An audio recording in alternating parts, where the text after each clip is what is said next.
संपूर्ण देशाचं लक्ष लागलेल्या दिल्ली विधानसभेच्या 70 जागांसाठी आज मतदान पार पडलं। संध्याकाळी 5 वाजेपर्यंत 57.70% मतदान झाले। दरम्यान निवडणुकीमध्ये केजरीवालांचा आम आदमी पक्ष, भाजप आणि काँग्रेस अशी तिघांनी देखील राजधानीची स्थानिक सत्ता प्राप्त करण्यासाठी जोर पणाला लावलाय।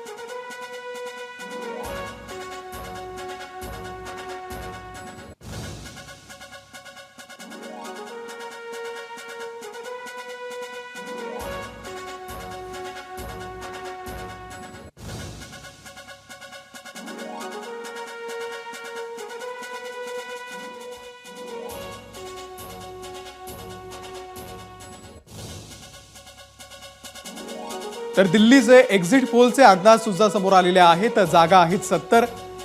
मॅट्रिक्स यांच्या एक्झिट पोलनुसार आम आदमी पक्षाला 32 ते 37, भाजपला 35 ते 40, तर काँग्रेसला 0 ते 1 जागा मिळू शकते। चाणक्य स्ट्रॅटेजीजच्या एक्झिट पोलनुसार आम आदमी पक्षाला 25 ते 28, भाजप आणि मित्र पक्षांना 39 ते 44, तर काँग्रेसला 2 ते 3 जागा। पोल डायरीच्या एक्झिट पोलनुसार आम आदमी पक्षाला 18 ते 25, भाजप आणि मित्र पक्षांना 42 ते 50, तर काँग्रेसला 2 जागा मिळतील असा अंदाज वर्तवण्यात आलाय। पीपल्स इनसाइड यांच्या पोलनुसार आम आदमी पक्षाला 25 ते 29, भाजपला 40 ते 44, तर काँग्रेसला 1 जागा मिळेल असा अंदाज आहे।